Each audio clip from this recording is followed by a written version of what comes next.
بسم الله الرحمن الرحيم.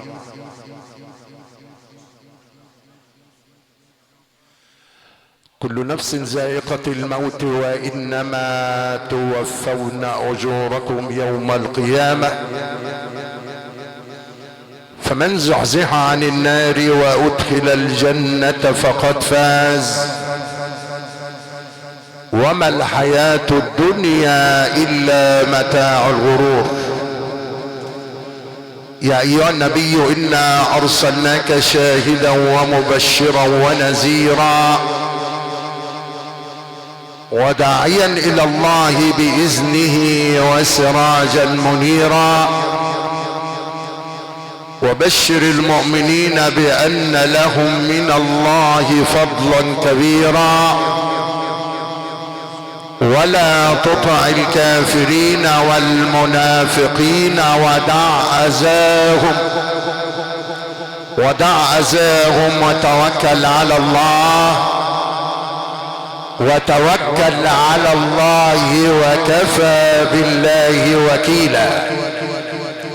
بسم الله خير الأسماء، بسم الله قبل أي ابتداء، بسم الله الذي جعل لكل داء دواء، بسم الله الذي لا يخفى عليه شيء في الأرض ولا في السماء، وهو السميع العليم. ربنا افتح بيننا وبين قومنا بالحق وأنت خير الفاتحين. ربنا عليك توكلنا وإليك أنبنا وإليك المصير. يقول المصطفى صلى الله عليه وسلم: اقرأوا القرآن فإنه يأتي يوم القيامة شفيعا لأصحابه. صدق رسول الله صلى الله عليه وسلم.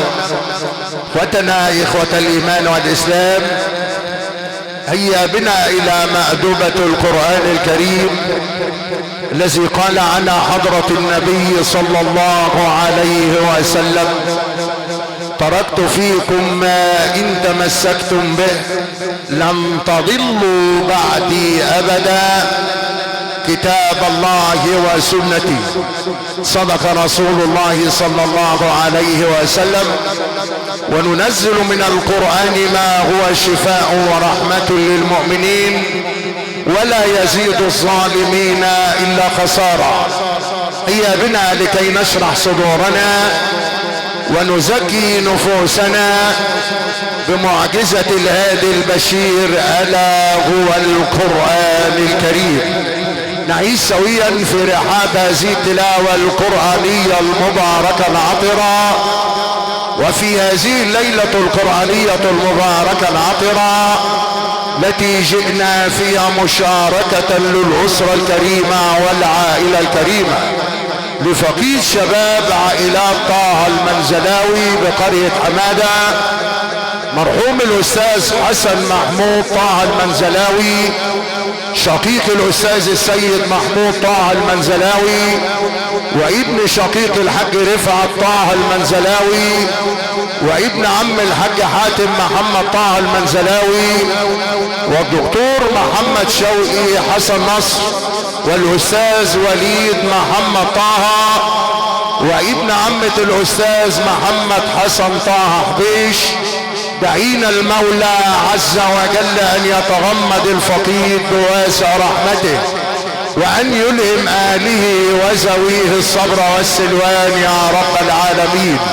اللهم اغفر له وارحمه، عافيه واعف عنه، واكرم نزله، ووسع مدخله، وجاف الارض عن جنبيه، وثبته عند السؤال. اللهم ثبته عند السؤال، اللهم ثبته عند السؤال. اللهم ان كان محسنا فزد في احسانه، وان كان مسيئا فتجاوز عن سيئاته. اللهم ابدله دارا خيرا من داره، واهلا خيرا من اهله. اللهم انزل عليه في هذه الليلة في قبره الضياء والنور، والفسحة والبهجة والسرور برحمتك يا عزيز يا غفور.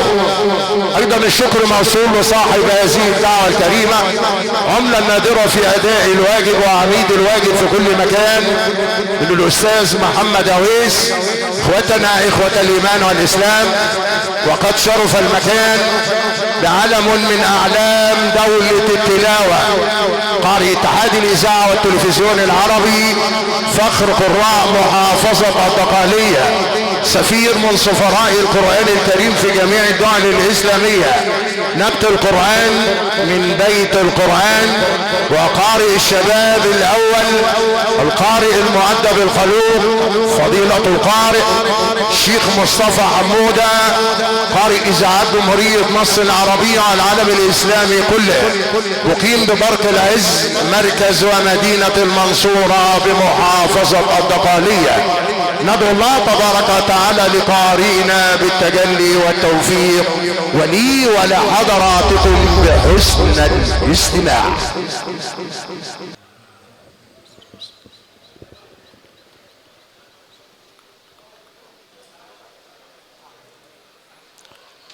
أعوذ بالله من الشيطان الرجيم.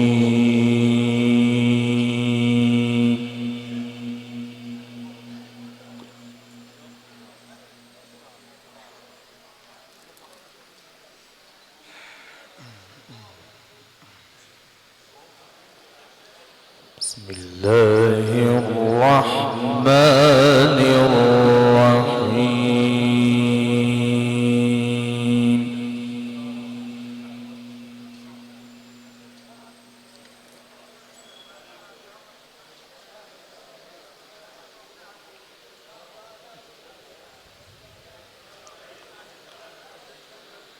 من جاء بالحسنة فله عشر أمثالها.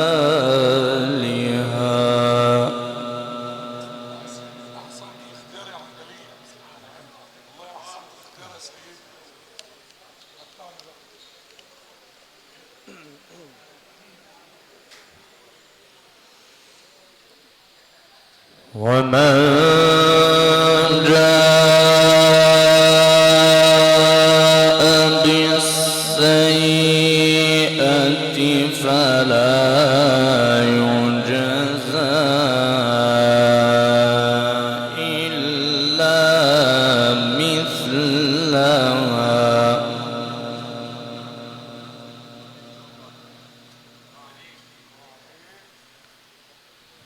وهم لا يظلمون.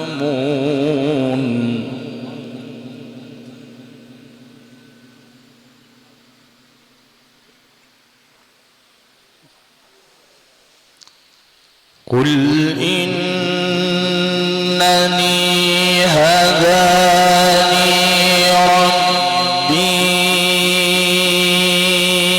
إلى صراط مستقيم.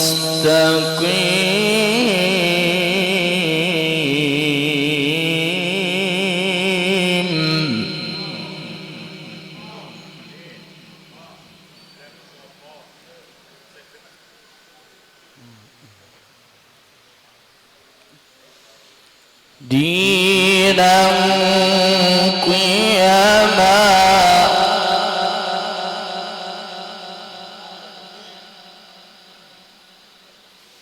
دينا قيما ملة إبراهيم حنيفا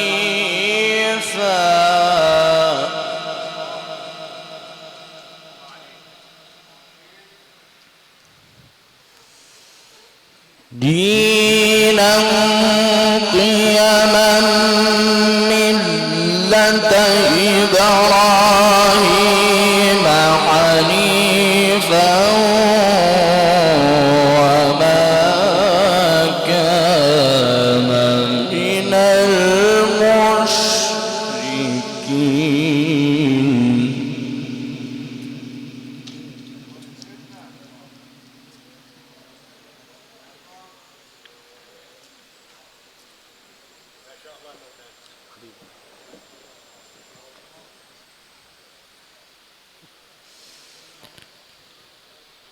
قل إن صلاتي ونسكي ومحياي ومماتي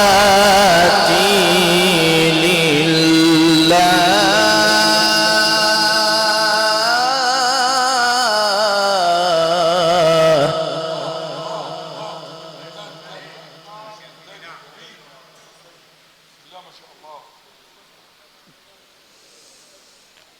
قل إن صلاتي ونسكي ومحياي ومماتي لله رب العالمين لا شريك له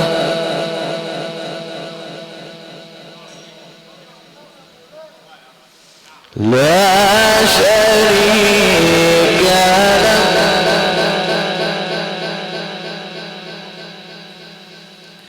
لا شريك له وبذلك أمرت وأنا أول المسلمين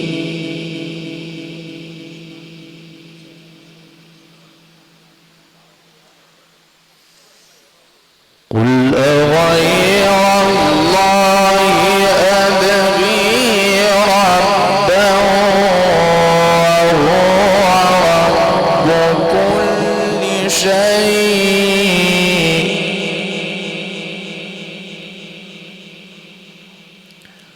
ولا تكسب كل نفس إلا عليها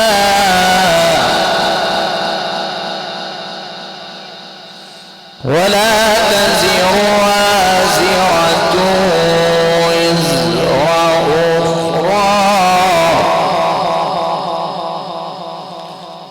ثم إلى ربكم مرجعكم فينبئكم بما كنتم فيه تختلفون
عليك واعمل كده ما يستناش عليك لسه.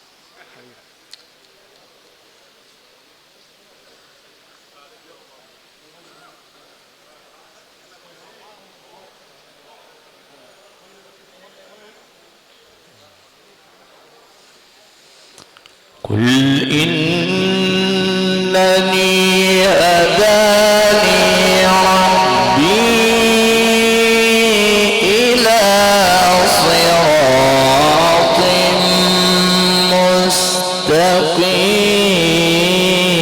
مستقيم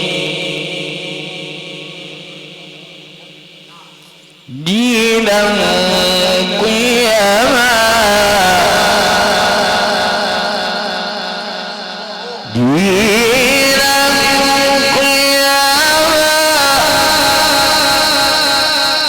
ملة إبراهيم حنيفا قل إنني هداني ربي إلى صراط مستقيم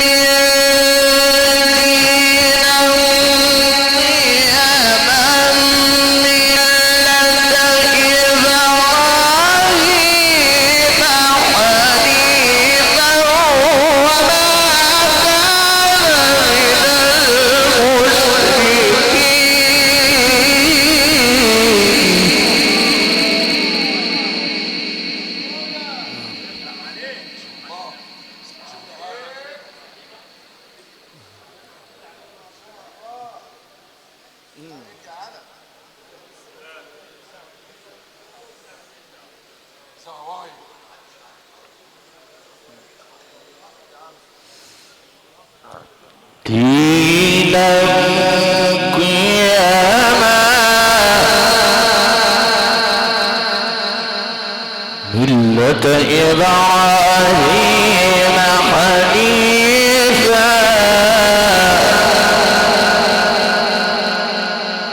دينا قيما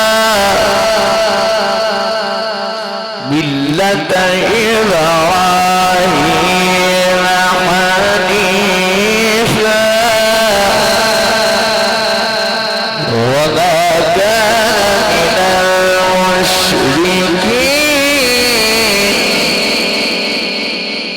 وما كان من المشركين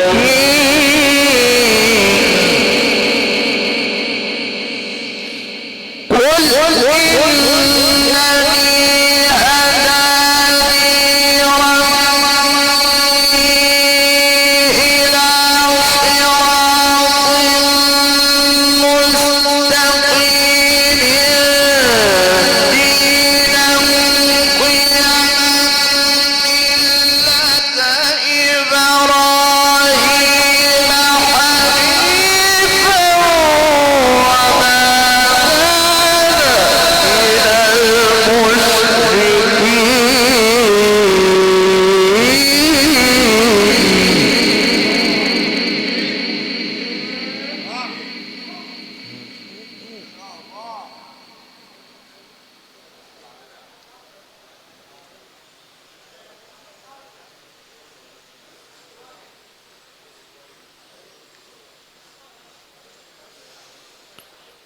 قل إن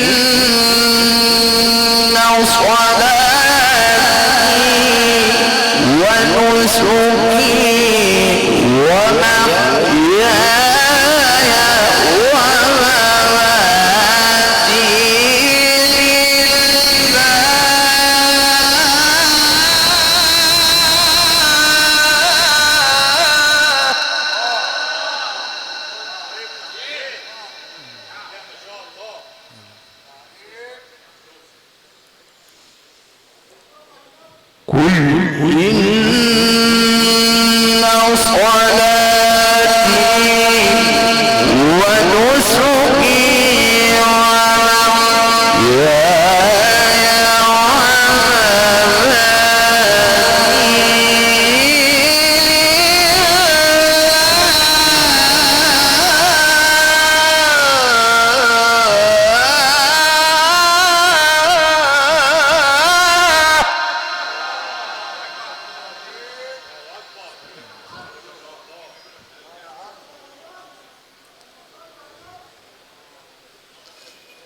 لله رب العالمين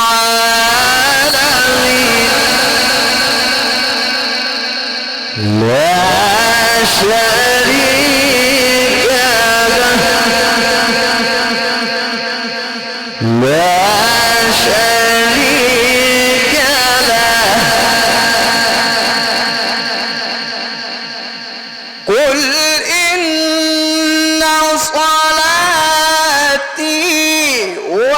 ونسكي ومحياي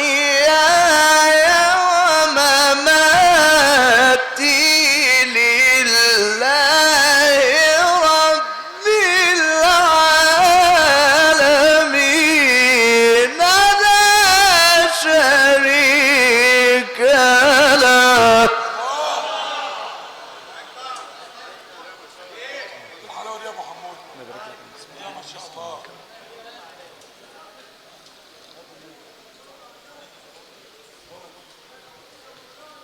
لا شريك له لا شريك له وبذلك أمرت وأنا أول المسلمين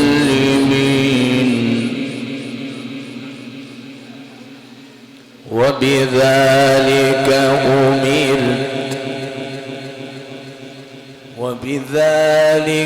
أمرت وأنا أول المسلمين.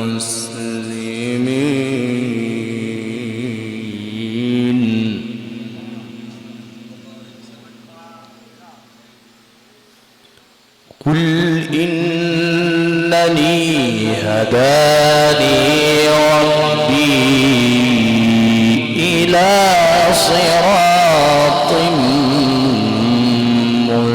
مستقيم دينا قيما ملة إبراهيم حنيفا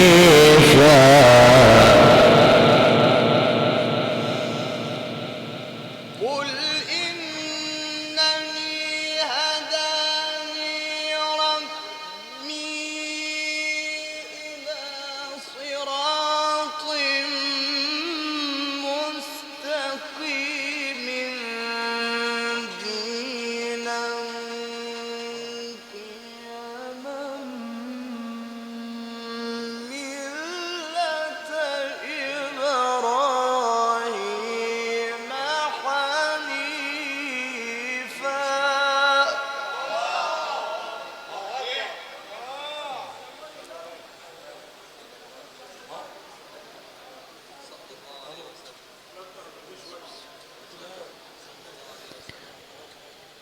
قل إنني هداني ربي إلى صراط مستقيم دينا قيما ملة إبراهيم حنيفا. قل إنني هداني ربي إلى صراط مستقيم دينا قيما ملة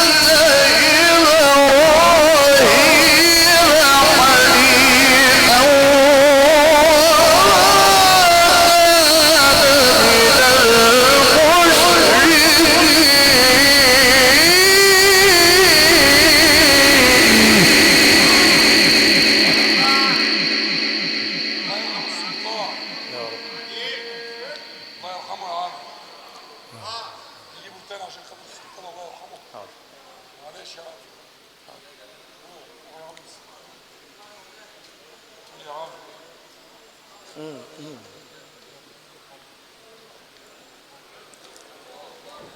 دينا قيما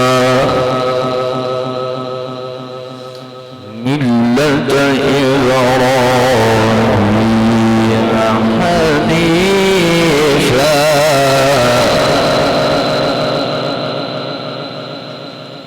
وما كان من المشركين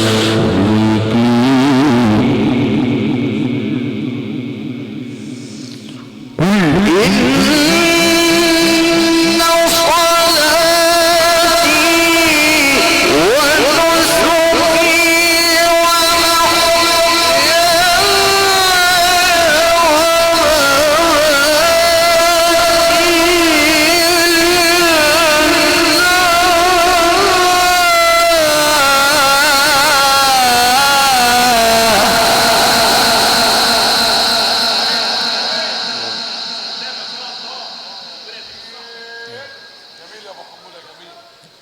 لله رب العالمين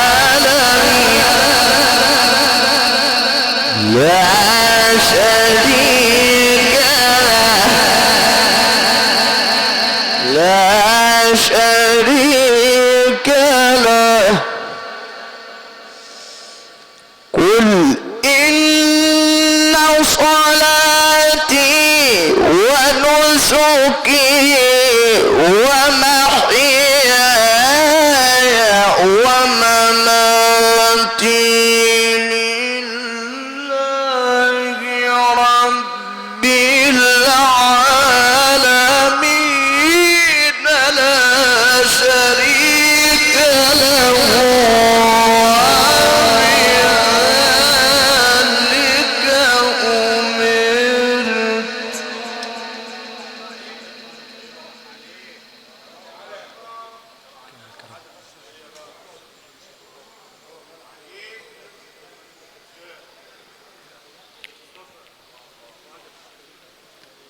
لا شريك له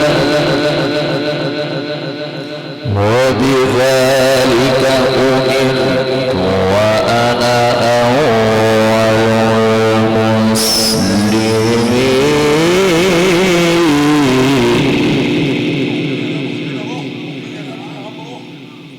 المسلمين قل إن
قل أغير الله أبغي ربا وهو رب كل شيء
إلى ربكم مرجعكم فينبئكم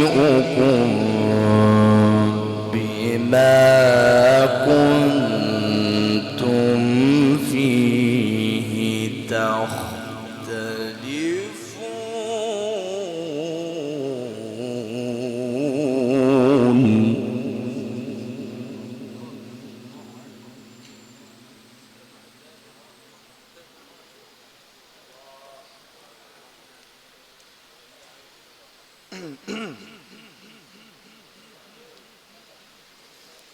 وهو الذي جعلكم خلائف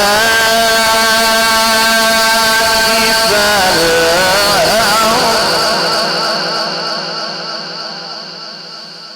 ورفع بعضكم فوق بعض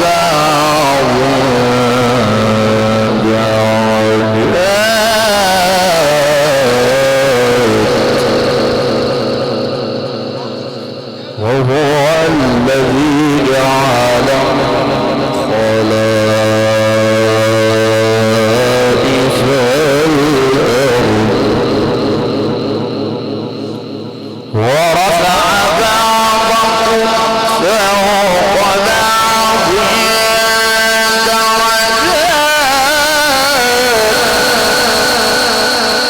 درجات وهو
إن ربك سريع العقاب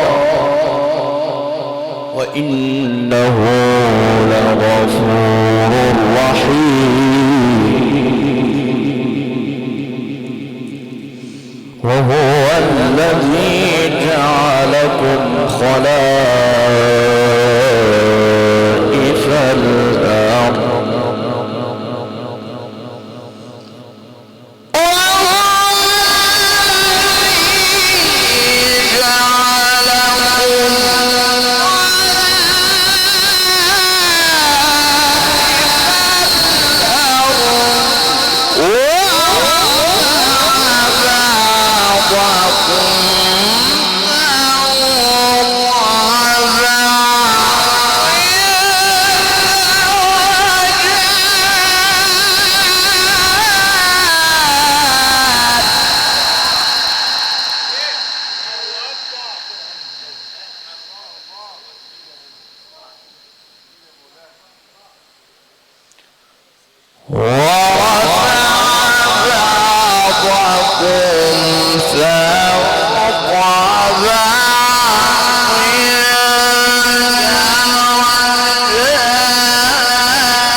ربك سريع العقاب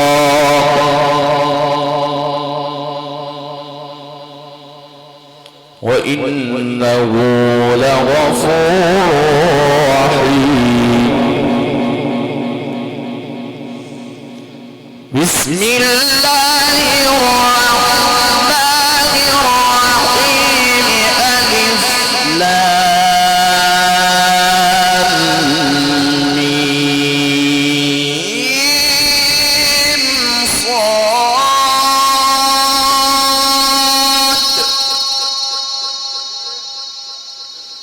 كتاب أنزل إليك فلا يكن في صدرك حرج.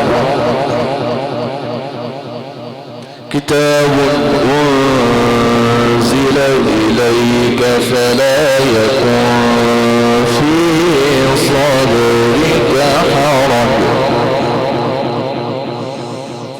بسم الله الرحمن الرحيم. ألف لام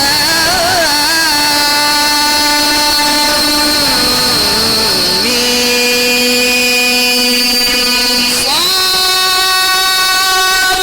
كتاب أنزل إليك فلا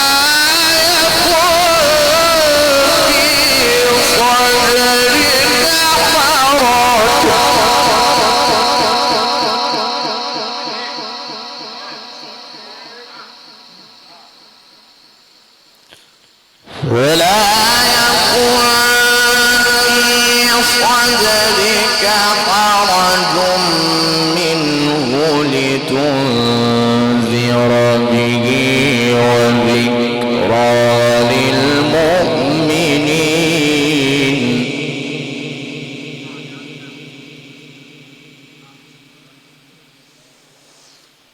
اتبعوا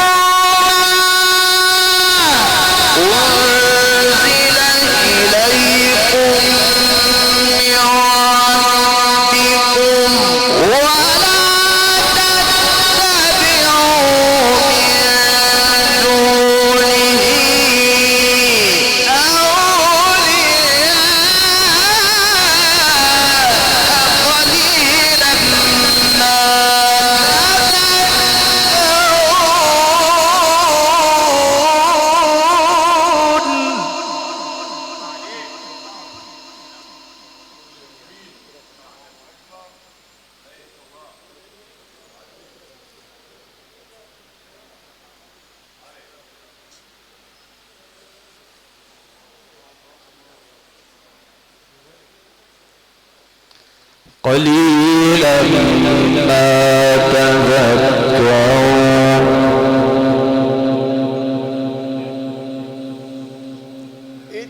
اتبعوا ما أنزل إليكم من ربكم ولا تتبعوا من دونه أولياء قليلا ما تذكرون.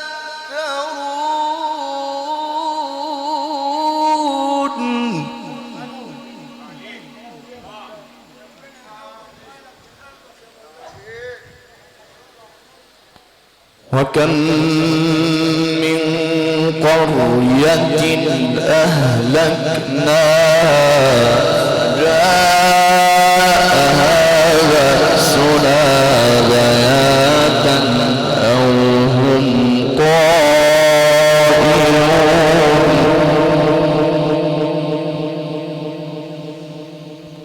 فما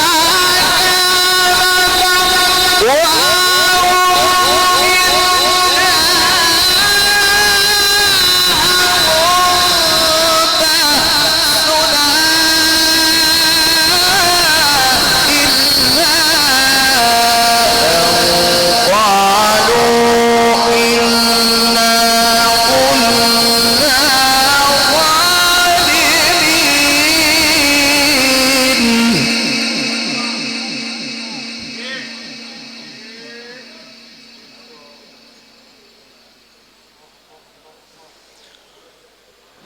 فما كان دعواهم إذ جاءهم بأسنا إلا أن قالوا إنا كنا ظالمين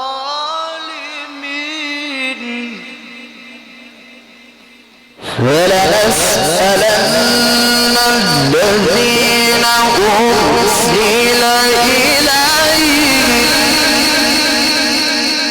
ولنسألن المرسلين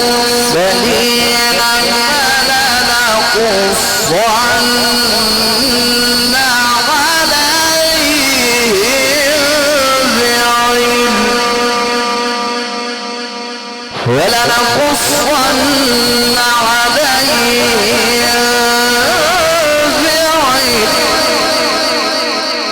وما كنا غائبين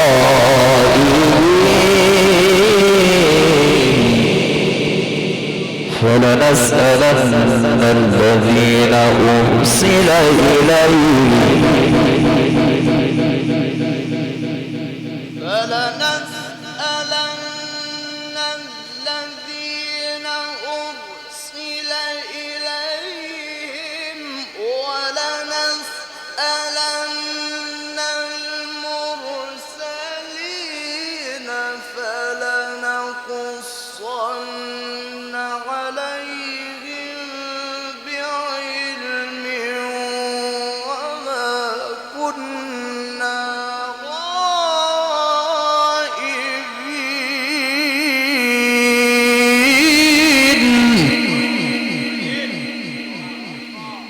والوزن يومئذ الحق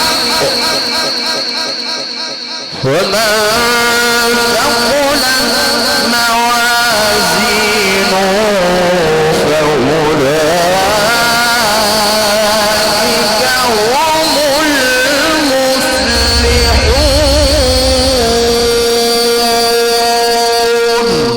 المفلحون صدق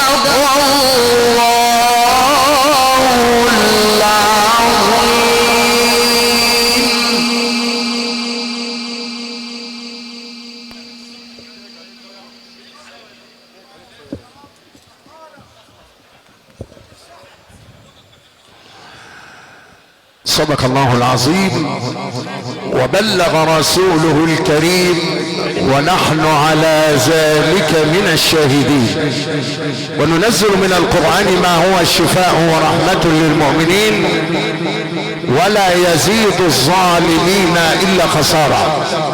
فتنا إخوة الإيمان والإسلام، عشنا في رحاب هذه التلاوة القرآنية المباركة العطرة والتي أمتع بها القلوب.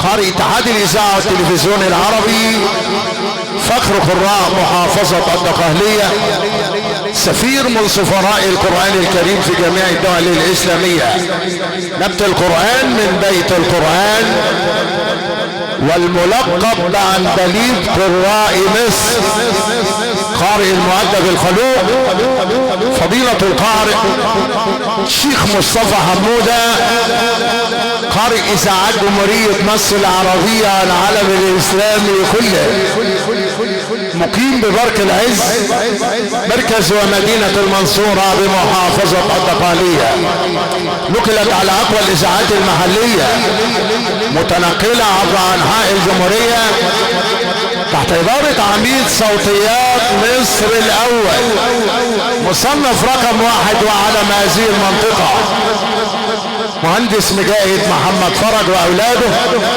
مقيمين بمنشأة عبد الرحمن مركز ومدينة دكرن الزقالية، من داخل الشركة العالمية لأعمال الإنارة الحديثة ومحطات ديزل الكبرى المتنقلة عبر أنحاء الجمهورية، ومن داخل مخازن الفراش الكبرى علم فراش جمهورية مصر العربية الأولى، نظافة ومهارة وذكورا، اسطول المتحرك والمصرح له بالتنقل عبر انحاء الجمهورية، تحت ادارة اولاد ابو ماهر المقيمين بالصايغ مركز ومدينة كرنس.